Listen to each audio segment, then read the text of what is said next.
आपका वाणी चैनल पर स्वागत है।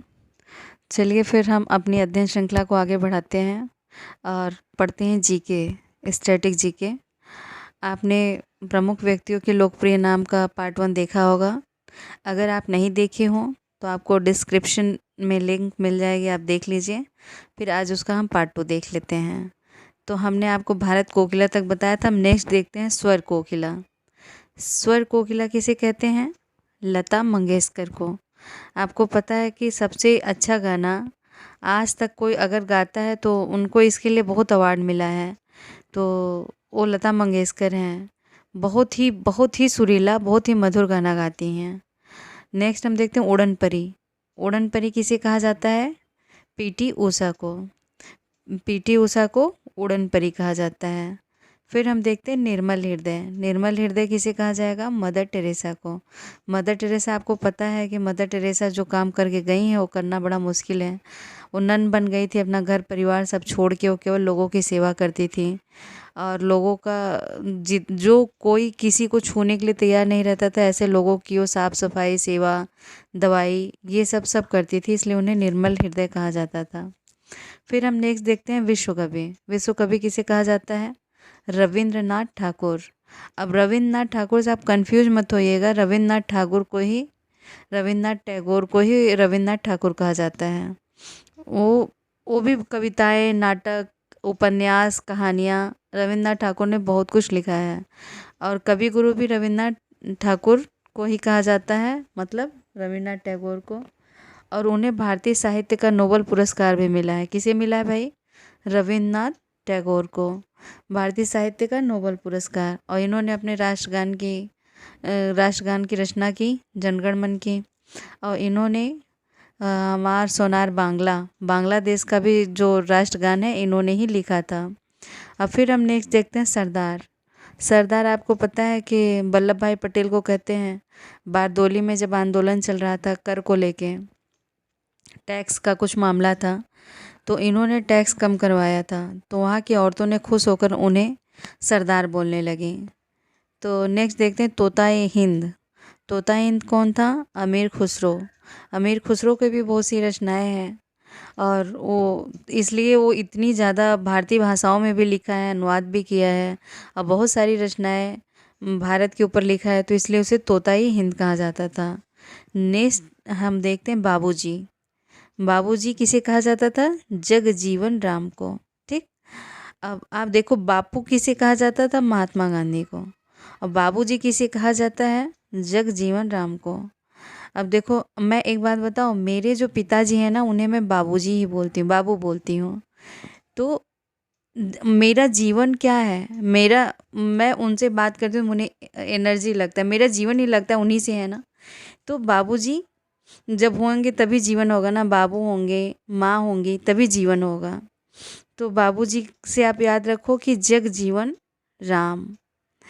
और नेक्स्ट हम देखते हैं भारत का नेपोलियन किसे कहा जाता था? समुद्रगुप्त। अब क्यों समुद्रगुप्त को कहा जाता था? क्योंकि इसने बहुत सी विजय की। तो इसकी जो विजय थी, ये पूरा माने नॉर्थ से लेके साउथ तक सब जगह इसने अपनी विजय पताका फहराई, तो इसलिए इसे भारत का नेपोलियन कहा जाता है।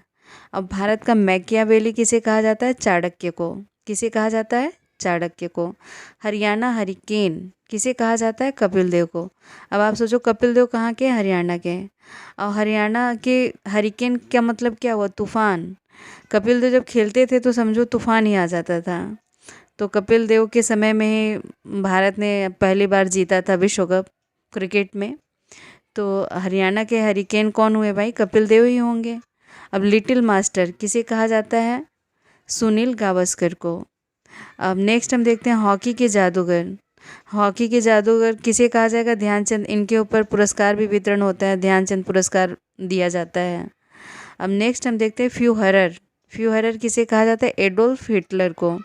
अब फ्यूहरर, इसमें आपको साउंड आ रहा है, हरर को देखिए लग रहा है हॉरर। हॉरर मतलब डरावना। आप हॉरर मूवी देखते हो तो डर जाते हो ना। तो एडोल्फ हिटलर क्या था? उससे लोग बहुत डरते थे, मतलब उसने बहुत नरसंहार करवाया था, बहुत लोगों को मरवा दिया था। तो क्या हो गया, हॉरर, किससे हॉरर देख के किसे हॉरर फील होता था, एडोल्फ हिटलर को। जहाँ आप हॉरर देखिएगा आपको एडोल्फ हिटलर याद आ जाएगा। अब नेक्स्ट हम देखते हैं Bard of Avon. Bard of Avon कौन किसे कहा जाता था, विलियम शेक्सपियर। विलियम शेक्सपियर कौन थे, विलियम शेक्सपियर ये नाटक लिखते थे। ये लिटरेचर में नाटक, पहले दुखांत नाटक पहले कविताएं लिखते थे, फिर दुखांत नाटक, सुखांत नाटक, तो ये कई तरह की रचनाएं करते थे विलियम शेक्सपियर, और अंग्रेजी साहित्य में इनका बहुत बड़ा नाम है। फिर हम नेक्स्ट देखते हैं भारत का शेक्सपियर। भारत का शेक्सपियर कौन है, महाकवि कालिदास। अब कालिदास की भी कहानी आप जानते ही होंगे कि इन्होंने बहुत सी रचनाएं की, लेकिन शुरू में क्या थे सब, अभी भी देखो आप कहते हैं ना, कालिदास तो ऐसे थे कि जिस डाल पे बैठे हैं वही डाल काट रहे थे। तो लोगों को कुछ कहना होता, उदाहरण देना हो, सब कहते भाई कालिदास हो क्या तुम। तो कालिदास शुरू में एकदम निरे बेवकूफ़ थे, लेकिन बाद में उन्होंने अपने ज्ञान को बढ़ाया, और इतना बढ़ाया कि उन्हें भारत का शेक्सपियर कहा जाता है। एक से एक रचनाएं की उन्होंने। अब नेक्स्ट हम देखते हैं गुजरात का जनक। गुजरात का जनक कौन है, रविशंकर महाराज।